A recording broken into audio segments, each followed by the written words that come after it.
Hello, everybody, and welcome to our first game of the night here for OPSE League of Legends. My name is Shadi Lalzedi Hanna, and alongside me on the caster's desk tonight is Mr. Dan Banners.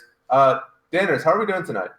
It is definitely a good one for me personally. I am extremely excited. I have been waiting for this matchup since the tournament ended on the weekend, and it's just going to be exciting, of course. University of Windsor versus St. Clair College, the first time the two Windsor institutions get the chance to compete against each other in actual League of Legends in a league match.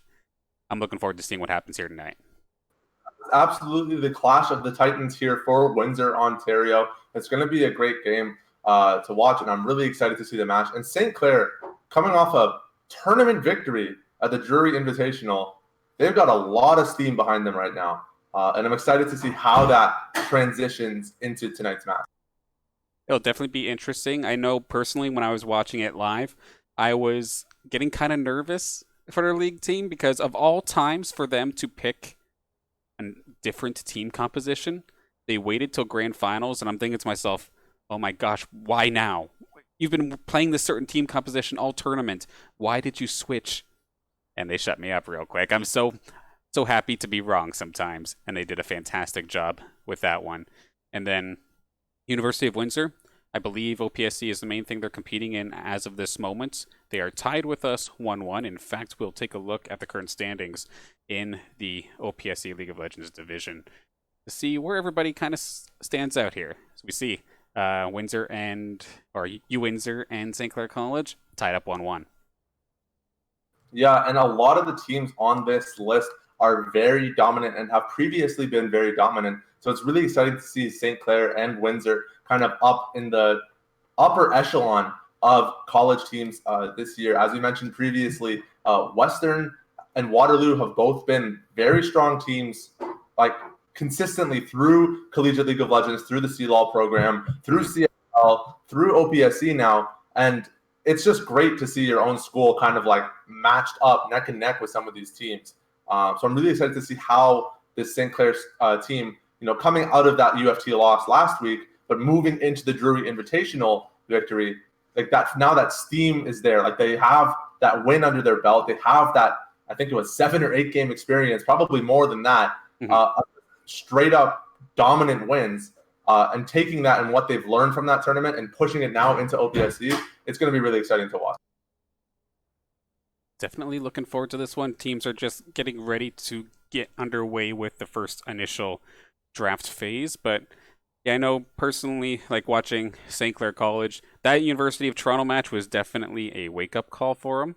Although it did come pretty much right at the right time, as like they took the L there, then they took the big W in the tournament. So nice, you got all the crazy just before the tournament started, which is exactly what you want. You get the nervous jitters out right before it actually matters, and you really performed last weekend. So looking forward to seeing some more of that this weekend. How are we looking for our teams? What do we have? Who's running? Who's playing tonight? Well, I'm first going to take a look at the University of Windsor's lineup, actually. So it's going to be, I'm going to go from top lane down. We got MJ C3 offline, who's going to be up in the top lane. Then Ironed in jungle. RSM in the mid lane. Young Tiller as the AD carry or in the bot lane. Then Brazilian Goku on support. In regards to their solo queue ranks, the highest player on the team is Young Tiller down in the bot lane, sitting at Diamond 1. Then the lowest is the support player at a Platinum 2. That's for Brazilian Goku. But of course, majority of these teams actually pretty close to compare. On the St. Clair side, our highest is Lazi down in the bot lane. And our lowest is Trick in the jungle at Plat 2.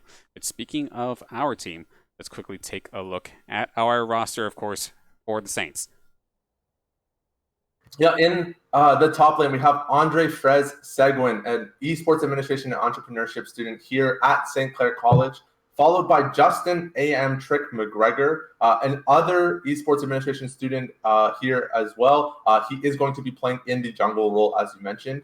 Owen Ewell-Baines in the mid lane, our third out of our 4 esports students here, and Zachary Miansfu Dillon in the support role as well. And then, as you mentioned, Lozzie, our highest ranked player, Lloyd Lozzie Rollin, in the AD carry role, a protection, security, and investigation student here at St. Clair College, coached by Yuri Blazin Custodio.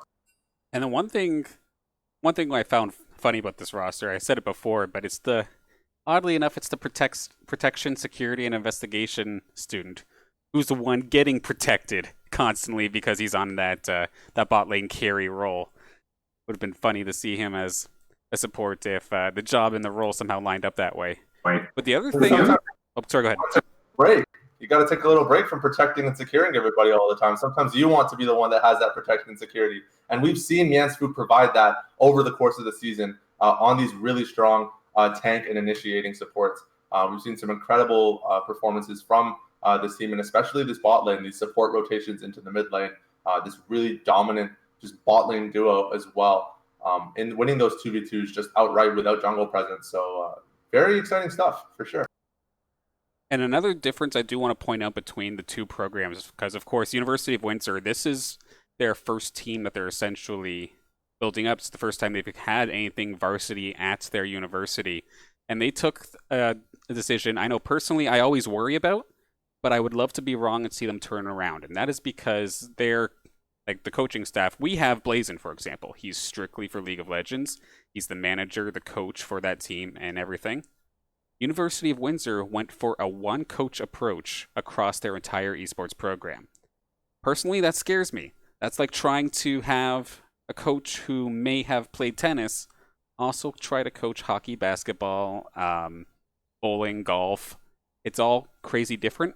Unless this guy is absolutely so fantastic across esports across the board with wide knowledge, I'd love to see that happen. I know it may worry me, but like I said before, I'd love to be wrong. Yeah, and I mean, this, like, kind of coming into a new varsity program is always a scary thing, and so especially if you're lacking some of those resources here. I know me personally, I previously was at a school that didn't have those resources, and now coming to St. Clair, having that varsity program established, having this coaching staff on hand, having a production team, Mr. Dan Banner's here carrying the production squad, having all of those resources available on campus really does make the difference. And it's nice to see University of Windsor taking that first step and getting started somewhere. I have had the pleasure of playing against some of these Windsor players previously through CSL last year, although this roster does look relatively fresh. So I'm excited to see how they work together and how they match up against the Saints team, which is also pretty new, as we saw in that Frez video. The players knew each other previously, but the roster itself is quite new. And they've only really been playing together for the last 2 or 3 months or so. And they've come a really long way. All right, now without further ado, are you ready for some picks and bans for game number 1? Absolutely. I love the drafting phase. This is my favorite part of League of Legends, if I'm being honest. I love putting the champions together. It's like a puzzle, getting to match up the champions together and see how they fit, see what makes them work, see what makes them tick. And it looks like for you, Windsor, that's going to be the new first pick coming from the blue side. Quickly want to address these bans. There are a lot of significant bans, very traditional meta bans. Syndra, Ornn, Graves being taken out on you, Windsor's side. And from St. Clair, the Samira, the Twisted Fate, and the Hecarim ban. I'm not sure from the OPGGs, I didn't get a chance to look myself, but the Samira does seem like a fairly targeted ban. It's not typically something you see being banned unless the opposing carry player is proficient on that champion. But otherwise, fairly normal bans. These champions have proven to be dominant across the meta. Their ability to shove out lanes, get priority, and do a lot of damage in team fights has not gone unnoticed by professional play at all. And going into the picks here now, responding to this new pickup from you, Windsor, we have St. Clair with the Nidalee in the jungle and the Pantheon likely going on support to Miansfu. Daniels, what do you make of this Pantheon support pick? I mean, we've seen this time and time and again there from Miansfu, where he's not necessarily the purest of supports. He's not really an enchanter player or anything like that.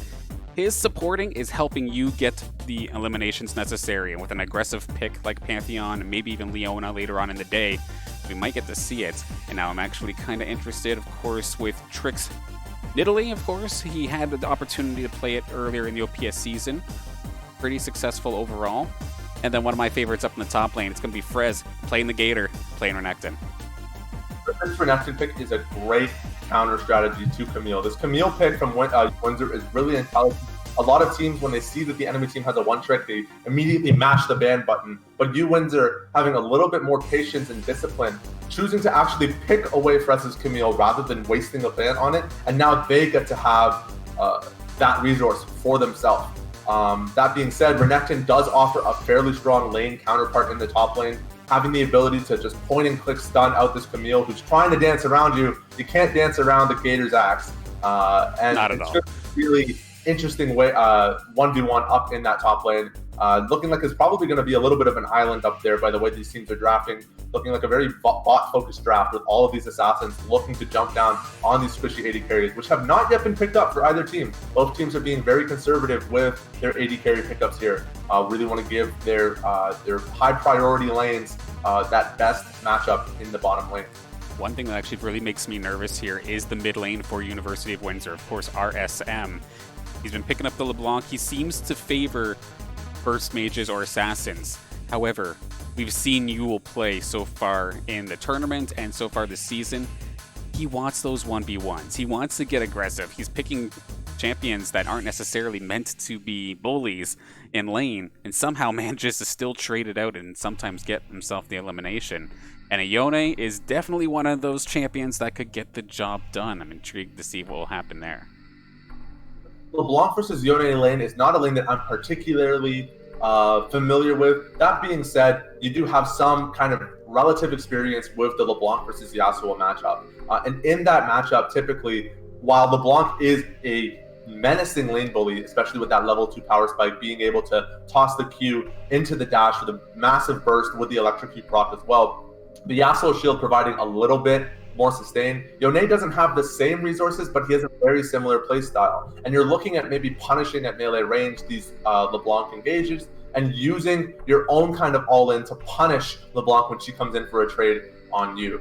So it's definitely going to be a very heavily skill-dependent matchup in the mid lane. Whichever mid laner really pulls their best game is going to come out on top. There really isn't too much of an advantage for either side here. But in the bottom lane for Windsor, drafting an incredibly strong bot lane with the Ashe Leona. It's an absolutely menacing 2v2 threat. They have so much lockdown, so much crowd control, so much damage and ways of initiating team fights, while on St. Clair responding with the Kaisa pick, which is a little slower.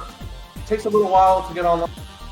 I have not seen Kaisa in a good while, to be completely honest, and pairing it up with that Pantheon, that bot lane is going to be an absolute bloodbath. I'm very curious to see how the junglers will adjust themselves to make sure that they can help this bot lane. Because one thing I didn't really show much love to earlier is the Nunu and Willem pickup from Windsor. Now, personally, I have not seen the champion in action for a good little while. What kind of pace does he set in the jungle? So the Nunu pick is really good at controlling neutral objectives. With the ability to just munch his way through neutral creeps, he has one of the healthiest clears in the game, one of the fastest clears in the game, a really unique gank path. He has the ability to go from buff to run through lanes with the massive snowball buildup on the W there as he's kind of charging through the map.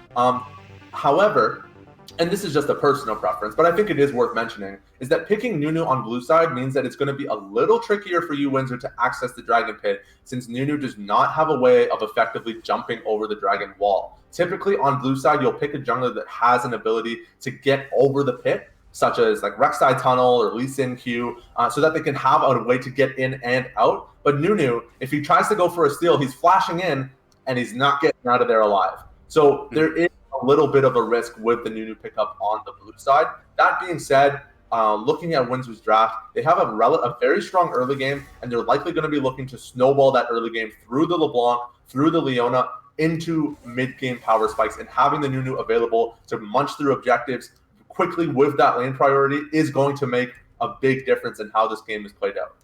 Whereas looking at St. Clair's draft, we have a slightly slower paced game. There is still a lot of lane bully potential in the mid lane and top lane, but neither of these champions is really the carry like win condition for St. Clair. They're going to want to be throwing their gold onto Lozy. They're going to want to be giving Lozy that attention. So seeing really how Yule plays this mid lane, getting priority, and putting that attention in the bottom lane is really going to affect how this game plays out.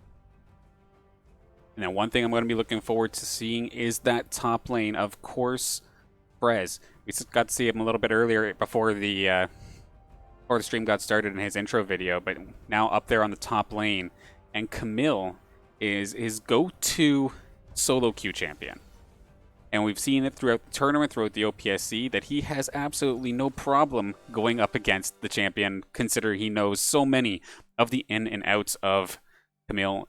Offline is definitely going to be, I feel like, in a bit of an uphill battle, but we'll have to see. Of course, jungler assistance can always help there. Then let's take a look. We've never really gotten the opportunity to see Kai'Sa come out from Lazy. I feel like Kai'Sa's kind of fallen out of favor. I'm not sure if you touched on this earlier or not, but it's been majority like Ashe, Caitlyn, Ezreal, and Senna for the AD carries for the most part down bot, unless you do something random and pick a mage. So in this metagame, typically the way that teams will draft is they'll put like a long-range sniper in the bottom lane, someone that has a very safe laning phase, someone that can initiate from range, do damage from range, put pressure on the tower early. Champions like Caitlyn, like Ashe, as you mentioned, are really good at clearing through waves and doing lots of damage to turret plates from a distance, and that's how they build up their gold lead.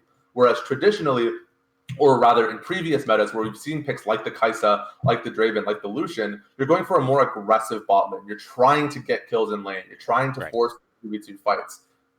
Ashe Leona does have an initiation ability to engage, but they're comfortable playing from a distance as well, right? There's no urgency necessarily behind that early game engage. You can transition that into the mid game around 13, 15 minutes when teams start contesting that second or third Drake, that first Rift Herald spawn. That's when these champions really come online. Whereas champions like the Kai'Sa, you don't see them because they get bullied by long-range characters like the Ashe, like the Leona. Right. So if Young Tiller is playing his game properly with the support of Brazilian Goku in the bottom lane, Lozy should have a very tricky lane here. That being said, with Trick gives the right amount of a jungle attention to the bottom lane. As you mentioned, the jungler is a very relevant portion of the game, especially in Season 10 in this meta game that we are currently experiencing. That 3v2 might be more enough. All that St. Clair needs to kind of swing those scrappy fights down in the bot lane into their favor. But definitely these solo lane matchups are going to say a lot about how this game plays out. Now, one thing that I'm also going to be personally looking at here is scaling. So what, like say a champion that's really good early game, but might start suffering a little bit the further this game goes on, or the reverse, like you were saying with the Kai'Sa, kind of starting off slow, but then just pops off late game. Do we see like leaning more towards one side or the other for either of these squads? You said St. Clair's was kind of slow. Is this what you're referring to? There is obviously a gank threat from St. Clair with the Pantheon ultimate, with the Nidalee being able to roam around the map and do a large amount of burst damage in the early game, with the Renekton being a relatively strong lane bully. There are lane bully champions in the lane. But when you're looking at a composition, it's not just the composition is not just the sum of its parts, right? It's how the characters interact with each other. It goes beyond just whether they're early game or late game. And with the way that these champs want to play out, typically you want to have Renekton split pushing in the side lane, putting pressure down on the turrets, while Lozy is taking that space to farm and get himself to that point where he can 1v5, right? He wants to be able to carry the game, the team on his back. Yone as well does have the ability to do a lot of damage in lane. He does have a very strong level 6 power spike. But just like Yasuo, he wants that double crit build before he actually starts doing any damage on the map. He wants to finish that Infinity Edge, wants to finish that Zeal item, whether he goes Shiv or PD, however he decides, before he really starts affecting team fights in a meaningful way. Whereas on the side of you, Windsor, they come online a lot faster. Ashe is typically spikes as soon as she hits that first or second item with the ultimate available. Leona is great right from level 2. Nunu is good early game as well. So all in all, their comp is very good at making picks on the map and snowballing those picks into gold advantages. Whereas St. Clair has to be a little more conservative with how they approach that early game. And then I'm looking at the LeBlanc and the Camille. These are both champions that you give them maybe a kill or two, and they can really start to take over their lane, possibly even secure themselves even more additional eliminations, getting all the gold necessary. Because I feel like, at least with LeBlanc, like if you need some sort of play to happen somewhat early to mid game to kind of push yourself forward, Because if St. Clair does manage to tank up, you're not really going to be in for a good time as a LeBlanc player, at least in my opinion. But without further ado, we're about to get ready to go into game number 1. Of course, before we hop into it, thank you to the sponsors that do make this all possible, of course. That's the St. Clair College itself, Zuckerman School of Business and IT, PC Outlet, the St. Clair Alumni Association, Tim Hortons, and the St. Clair SRC. Thank you all for making this happen as we have our very first Windsorite battle here, University of Windsor versus St. Clair College. Let's get into it.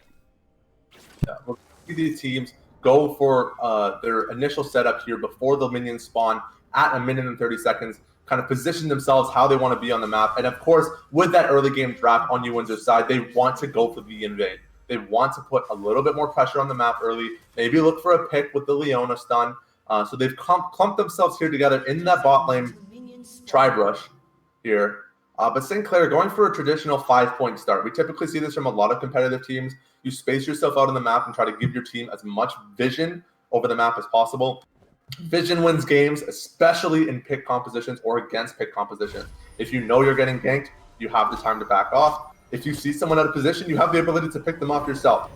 So it really is a vision game, and St. Clair making the smart choice to position themselves safely. Unfortunately for you, Windsor, their early play here doesn't actually pan out for much of anything. They don't lose anything. They don't really gain anything either. So going into this level 1 lane here is going to be just a dead even start, and I think St. Clair is going to be happy with that.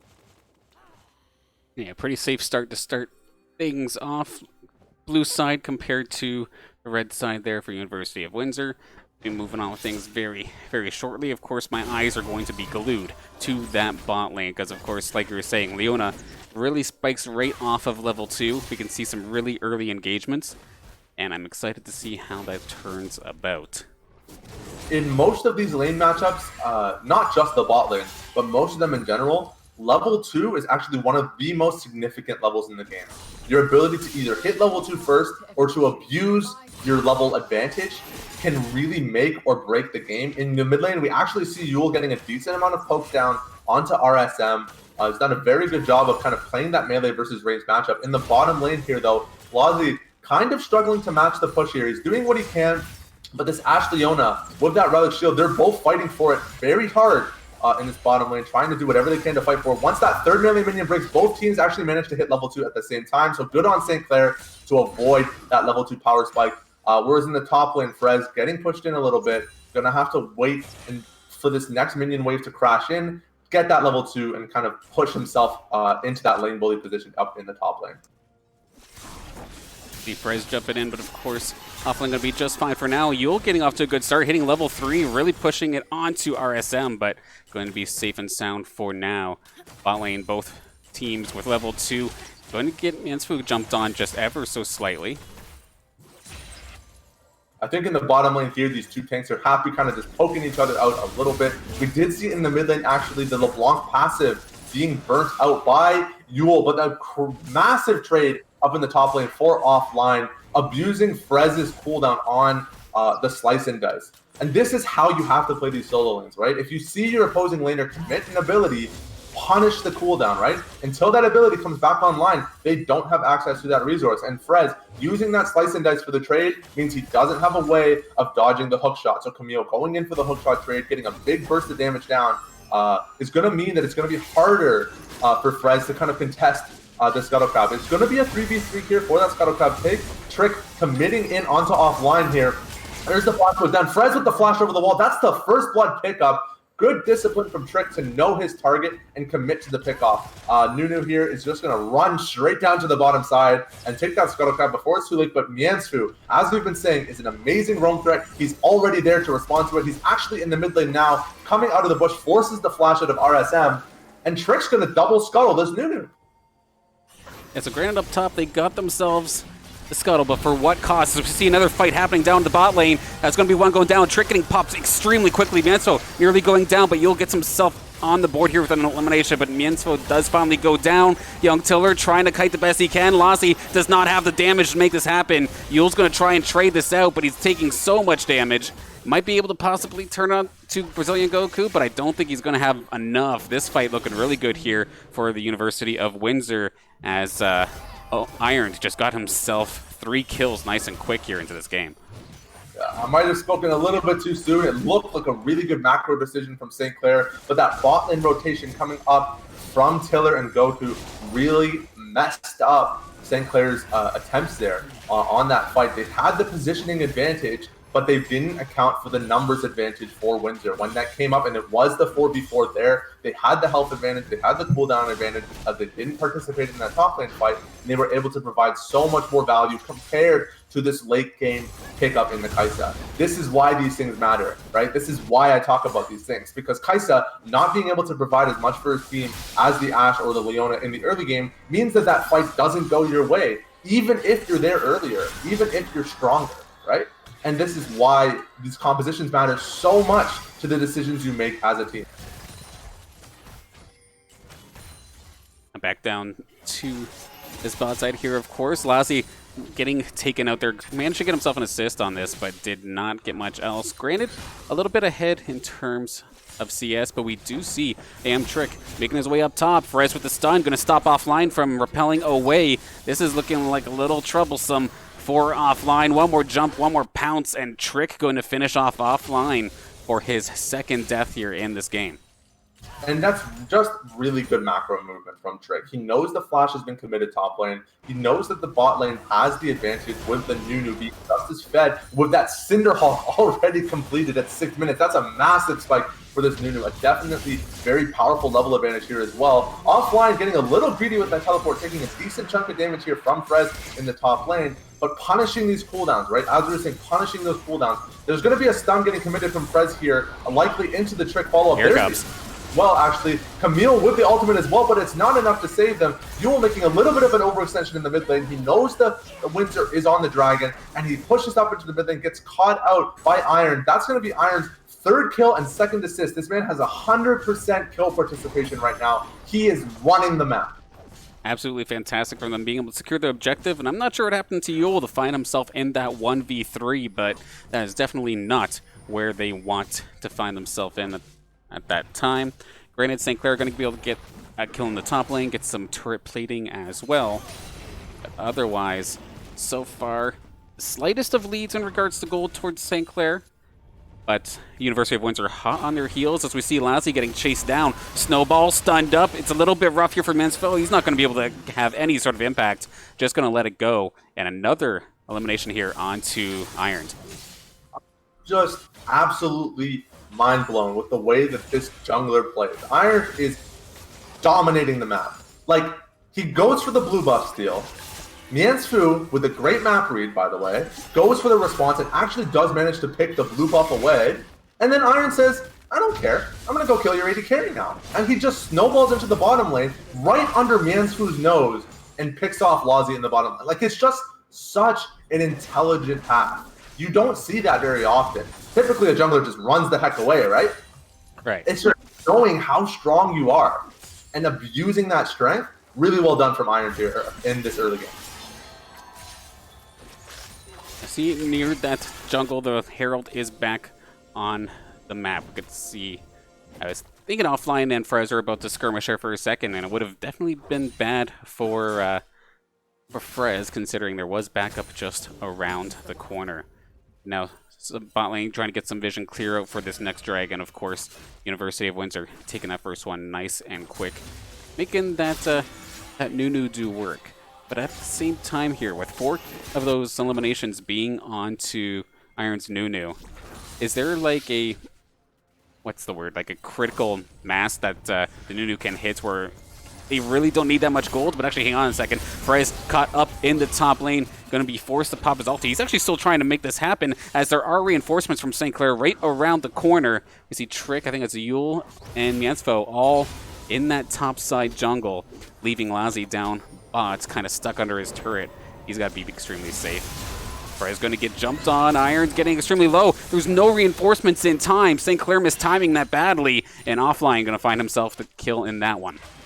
It was a little bit over aggressive from Frez. I think his intention was to stop the recall from the Nunu. The Nunu, knowing that St. Clair was in that jungle, wanted to just take the reset, wasn't going to get greedy for the jungle cleared, but rather than just recalling, Frez steps up to cancel the recall and gets punished by offline. And that kill going to the Camille means that that top lane pressure is going to ease up just a little bit. I was going to say, before things got really crazy, I did want to talk about item builds really quickly. In the bottom lane here, we see Lazi going for a double pickaxe, which is a very untraditional AD carry build. It does build into both the Infinity Edge and the Gwynsu's Rage Blade. So there are a number of options here available to this AD carry. Like, you don't often see the Infinity Edge pick up on the Kaisa, but it is definitely a possibility. But a very slow build from Lazi, because that means he's going to be later to his first item completion time. He's going to have a component plus an item as he moves into these builds. And in the mid lane matchup, even though Yone has this lead, this big 20 CS lead actually in the melee versus range matchup, Yone takes a while to come online. And with Berserker Creeps versus Lost Chapter, RSM is going to be pretty happy with that matchup there, especially with that level advantage as well. So just looking at these lanes, Windsor is in got a really tight hold over this early game right now. And it's going to be really tricky for St. Clair to kind of swing this around in their favor. That being said, there was a Herald take top lane. When did that happen there?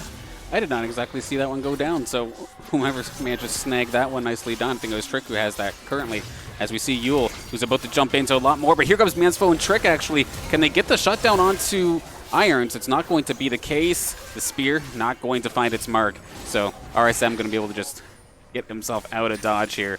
Recall, get some health back, and hopefully for the side of University of Windsor, they don't take too much additional turret damage. But it does appear that with the dragon right around the corner, that will be the next objective for play in the sights of St. Clair College. RSM being forced out of this lane here, who's going to have to take the reset, so St. Clair knows they have the numbers advantage. It is a 4v5. That being said, Yule just committed his ultimate onto that kill for RSM. He missed the ulti with RSM being able to take the W disruption and jump over the wall out of its range. But without that Yone ulti available, I don't know if the numbers difference actually matters when the Nunu is this fed. He's already on 2 items. He's actually picked himself up a Dark Seal here. That's a very ballsy move here from Iron. Dark Seal being able to build into the Magi Soul Stealer. We likely won't see that buy come out for the Nunu, but it increases in power with each kill. So that means Iron saying, I've got 4 kills and there's more to come. But in the top lane here, we do have a little bit of a skirmish here. The Camille does commit the ult onto Frez. Frez pops his ulti as well in return. The Camille does flash away offline. Gonna retreat back to the tower here, in out of harm's way. And Frez, with this 20 CS lead up in the top lane, pretty happy with that, I believe. Going actually back in for a slice and dice trade on the Camille. She's just gonna hookshot her way out of there. And Trick getting ready to contest this dragon. I don't know if he's gonna be able to do it, but he's got his eyes on it. Yeah, we do see Iron right there, ready and waiting. Maybe looking to try and make a play down on this bot side first. We see the snowball coming in, but he's going to opt to get rid of that and start looking towards that Mountain Drake. But Trick is right there to meet him alongside Mansfo and Lazi. But at the same time, RSM's already down here, ready to go, doing a bunch of damage to, I believe that was Yule. No, it was Trick up in the top side there. But now this engage goes down. Yule barely hanging on by a thread. Finally going to go down. Young Tiller going to find the elimination nicely and quick onto him. Frez is actually getting kind of bodied here in this top lane as well. Offline's been able to turn that around. Trick not quite willing to give this up, but Lazi's not able to get there. He's been zoned out by Brazilian Goku. RSM is right there as well. Trick hanging on for dear life. Lazi trying to make something happen as well, but he gets stunned up. There's going to be the shutdown onto the Nidalee, but Mansfo comes in hot here to try and get a shot back and is at least able to take out the support. But I don't know, there's 2 low bodies here on the side of University of Windsor. Young Tiller is going to go down. So a 3-for-3, I think, in the long run of that fight. A little bit of an overcommitment from you, Windsor. They have the lead, they have the advantage. Going 3-for-3 when you're this far ahead is not really the choice you want to make. We actually look, the gold score is almost dead even here. 23.4K for the side of you, Windsor, to 23.3 for St. Clair. Maybe a little bit of an overcommitment here for sure. Like in this bottom lane, I don't know if that dive was necessary. Probably wanted to get a couple picks and look for that dragon, but the dragon is not going to be an easy take now. Trick clearing his way down from the top side into that dragon again, committing the Herald into the top lane. Frez is walking to lane. The Camille is going to be there to respond to this, but if Frez can get there in time, that top lane tower likely going to fall to this Rift Herald here. It was pretty low already, but as we see offline, ready and waiting. That was a bit of an odd usage of the Herald, at least in my opinion. They hopped that over by their own inhibitor. I don't know if it was just to scare the University of Windsor into not knowing which lane it was going down or what, but it's not going to get any value. I believe the timer was running out. That would make sense as well. For a significant, only for a short period of time, and once it runs out, it completely disappears from your inventory. So Trick, not wanting to lose that value, would rather commit it up in the top lane and waste some of offline's time clearing it. Kind of commit that resource up in the top lane and give himself the ability to walk down to bot lane uncontested from this Camille. Both top laners do have teleport available for this fight, and that is going to be important to note since Frez has a full item completed over the Camille. There is going to be a very big item advantage here, and a massive spear from Trick here, poking out with the one-shot onto RSM. Nothing you can do about that, really, Dan. Okay, so Lassie can breathe a little sigh of relief for this next team fight if it does end up going down. As we see St. Clair, everybody is here to try and secure this dragon. Don't want to have the second one get turned over to the University of Windsor halfway down. Is anybody going to try to be the hero and steal this? Not going to happen. Trick just going to secure that one. Didn't even have Smite available, but doesn't matter when you have all 5 members of St. Clair trying to burst it at the last second. I think Windsor's learned their lesson from the tower dive in the bottom side. They don't want to take that 3v5. They don't want to make that over-aggressive play when they had the lead, and that lead has slowly slipped from their fingertips. We actually see St. Clair now with a 27k gold to 26k gold here, with that first mid lane tower being taken as well. Trick is already positioning himself onto this Herald.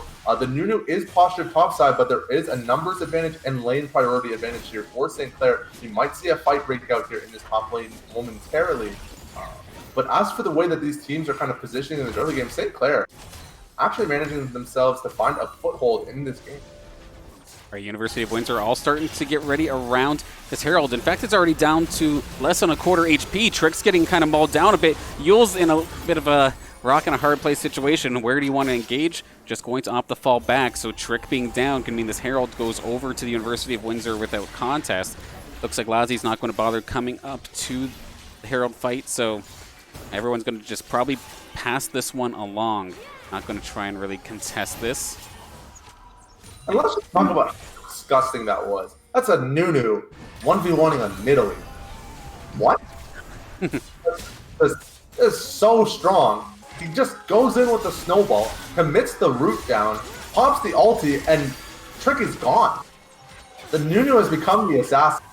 That is a weird sentence I thought that I would never hear in my life. But the fact that he's 5-0-7 at this very point in time, it's definitely proven me wrong here, especially if he starts getting some additional tankier items.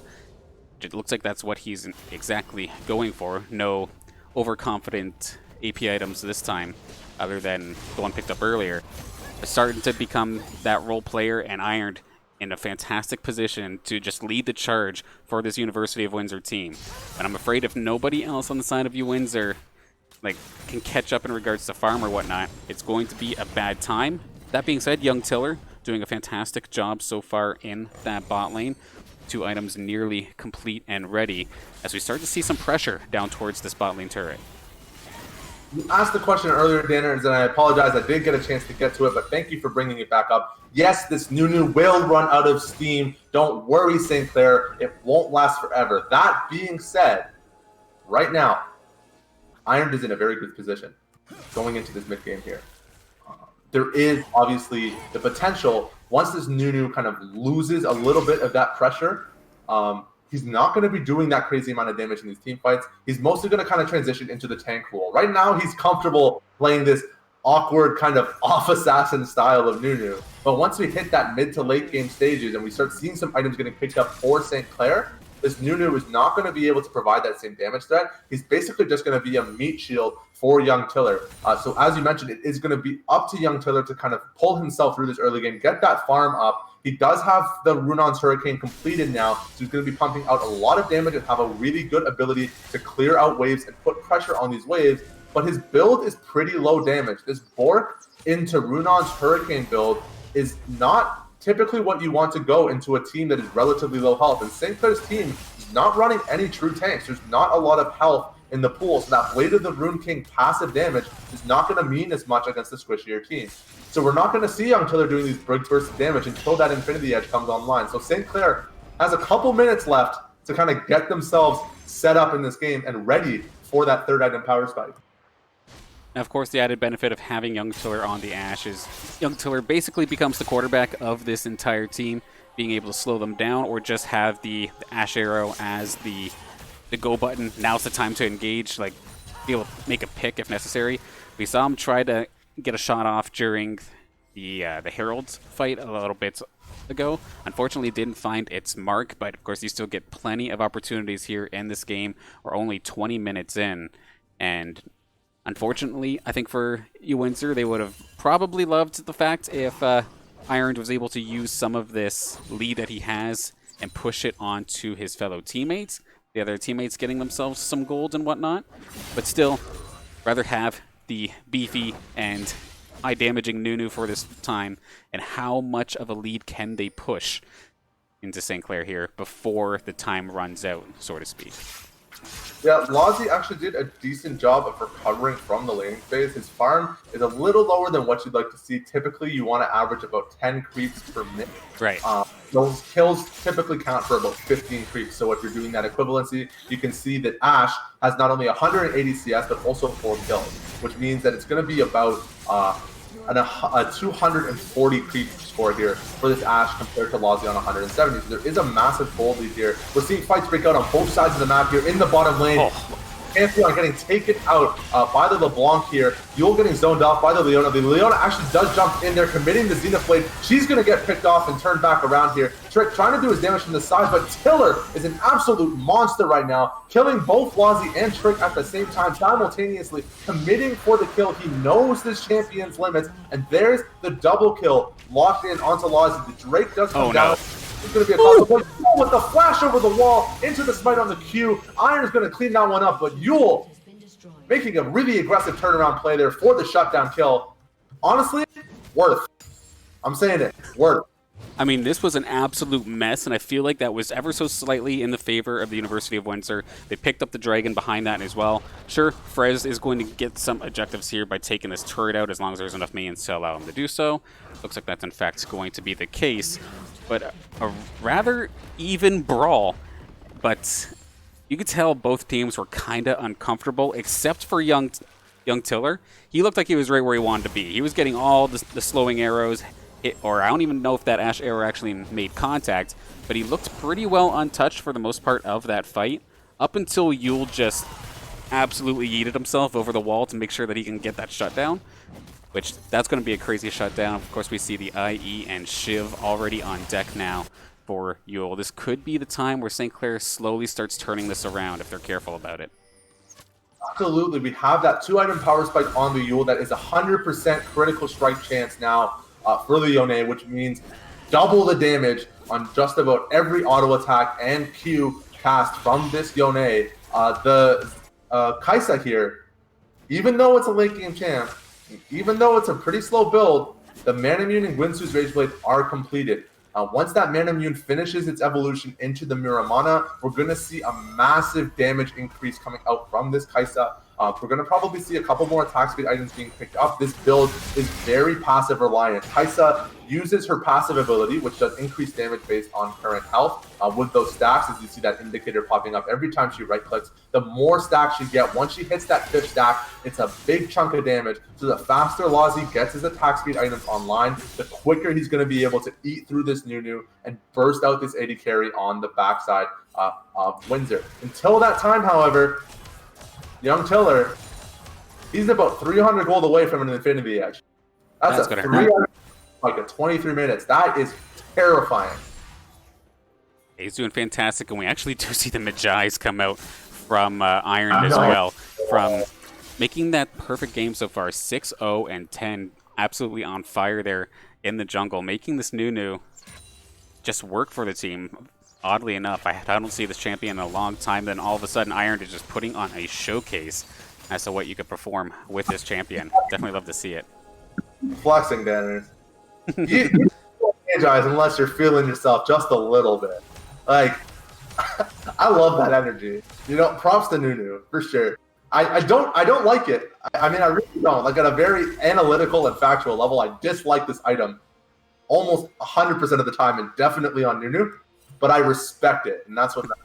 It's more to send a message, so to speak, right? And with how Iron is playing right now, it definitely makes sense. But even still, like if we look at the gold, St. Clair's still barely ahead.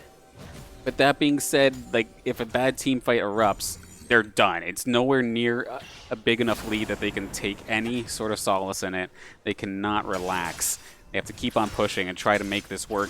Probably extend this a little bit further, a little bit of a later game of sorts, and make this happen as we see Yule take out that bottom turret to just try and win the objective game, so hopefully they don't get destroyed in this team fight phase.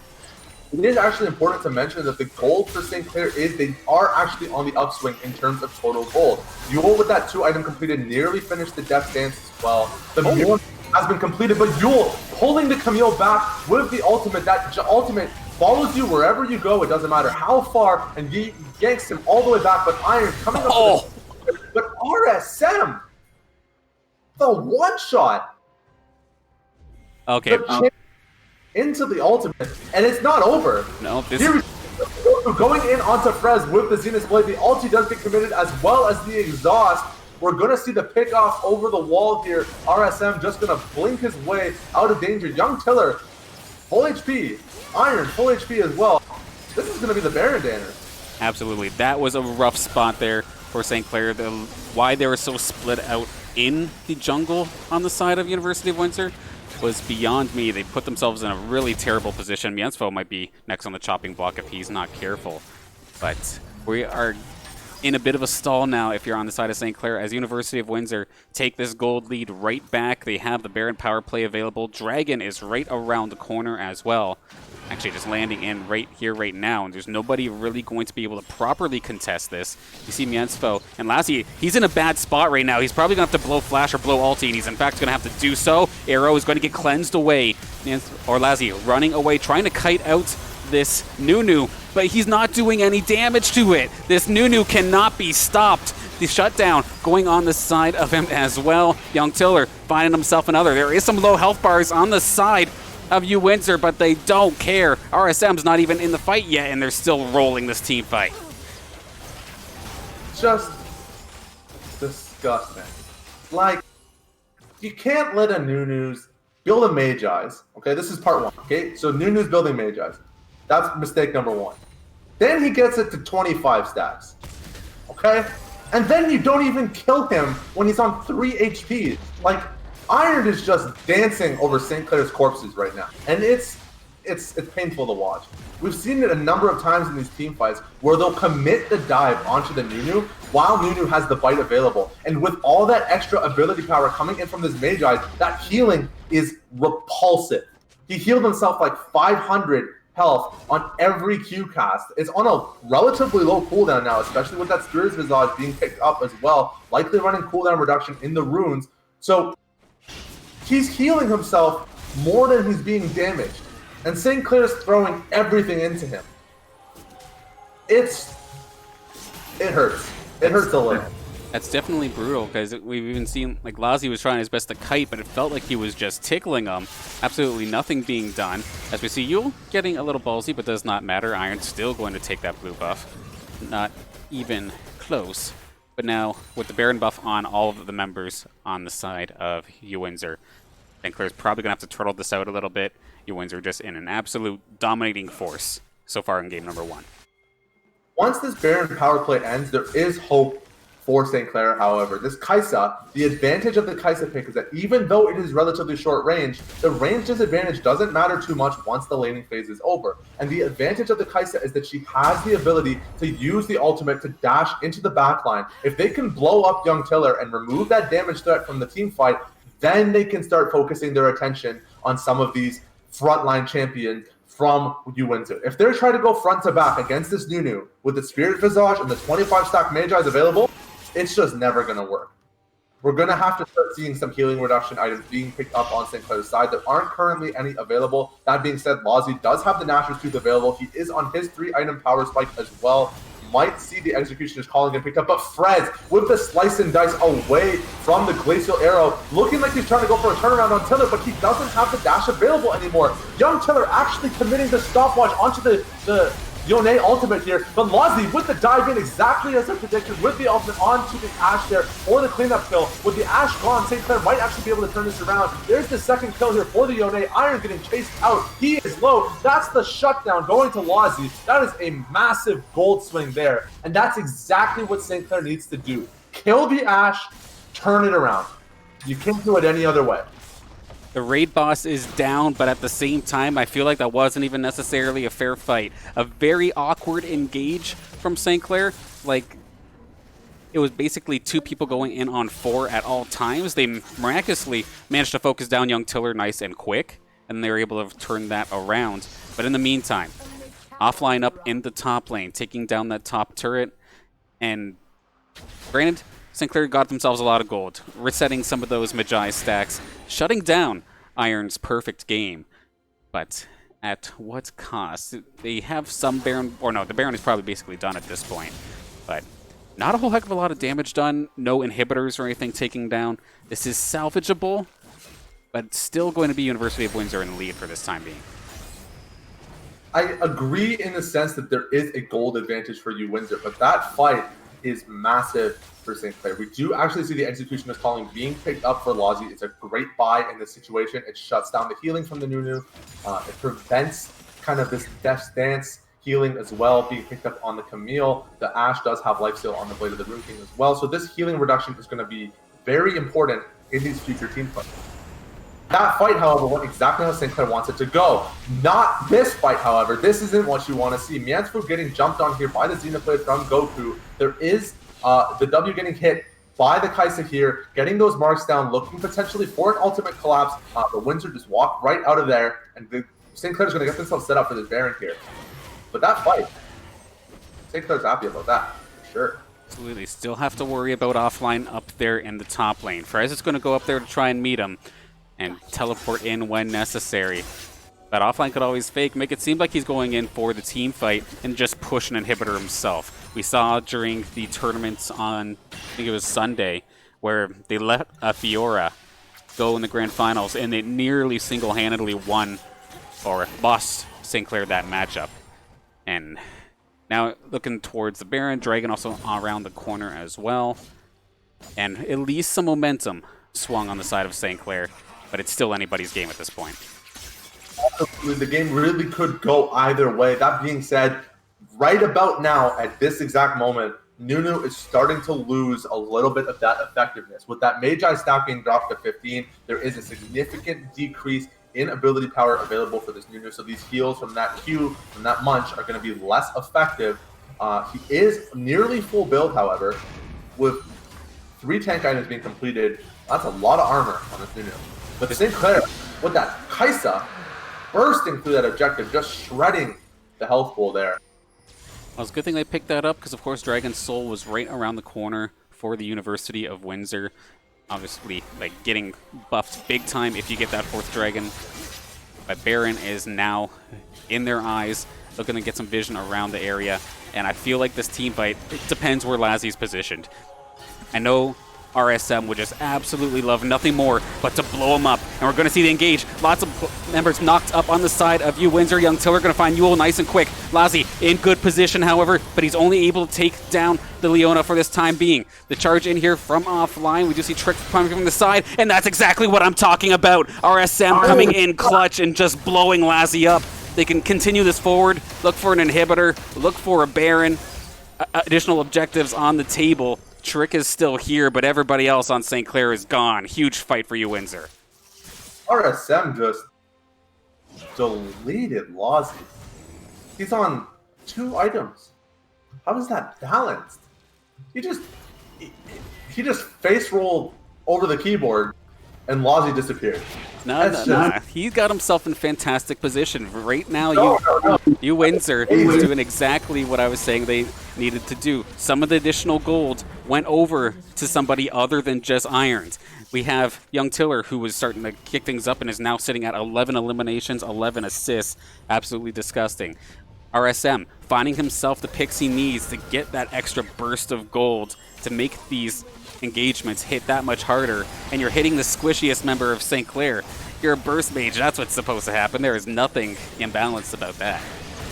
Wrong, Danner. I'm not talking smack. That was very well played from RSM. But But Yule with the turnaround ultimate there onto the RSM engage. He was trying to do it to Yule as well. Not going to find it. Here's Lozzy with the ultimate game committed onto Brazilian Goku. He doesn't have the cleanse available, but he does manage to clean up offline here. He's looking for the cleanup on Goku, but as soon as he steps forward, Tiller is there. And he's caught out by the Nunu here. He's going to get burst out, chunked out. Fred's getting picked off on the side as well. That's the ace. And Windsor's got their eyes on the Nexus. That should be the game in theory. St. Clair just too early. Let some of these members of University of Windsor just run away with this game. The fact that there's 2 players already double digits eliminations and assists, and everybody else is just coming along for the ride, pulling their weight as well. The University of Windsor in their very first game up against St. Clair College are looking to take this one, but of course this is best of 3 action. We still have time to adjust, but this is what we love to see out of this new Windsor team. All competition will just make everybody better in the end, but a fantastic start for University of Windsor. MVP ironed. Without question.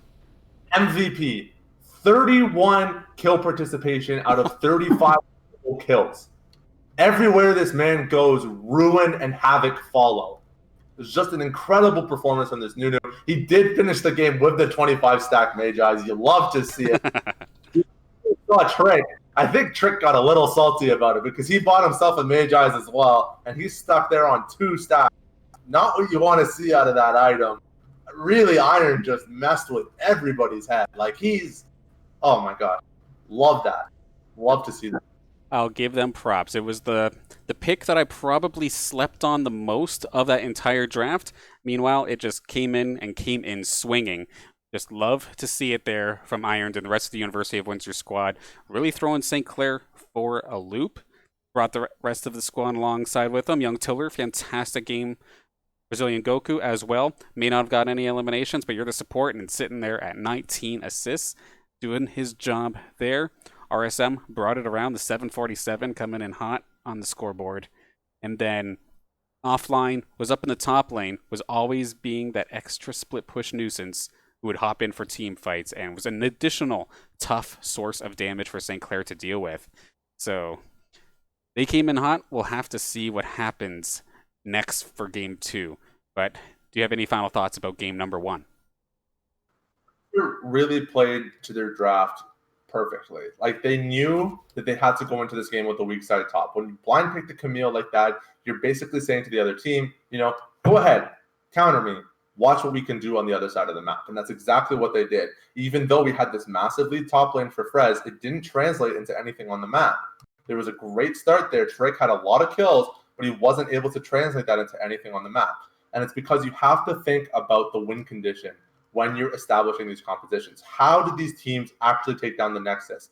Who is the farm priority? Who should the gold be going to? That being said, Windsor put a lot of gold on a champion that doesn't need it. And it still came and did wonders for them. But that Nunu was able to enable the Ashe to carry the game. And that's exactly what you need to do in that situation. Exactly. I was getting kind of worried there when it was, I believe, Iron was at 7 eliminations and the Ashe was maybe at 2 assists. And it's like, oh no, Tiller has no real gold though. What is he going to do with this? But then all of a sudden just completely turned it around. And like you're saying, the fact that Iron was able to enable everybody else to just pop off really swung that fight or swung that entire game in their favor badly. But we're going to take ourselves a very quick break before hopping into game number 2. Within 5 minutes, we should be underway. Can St. Clair turn it around? Or is University of Windsor going to shut us up nice and quick? We'll have to see up next. Stay tuned.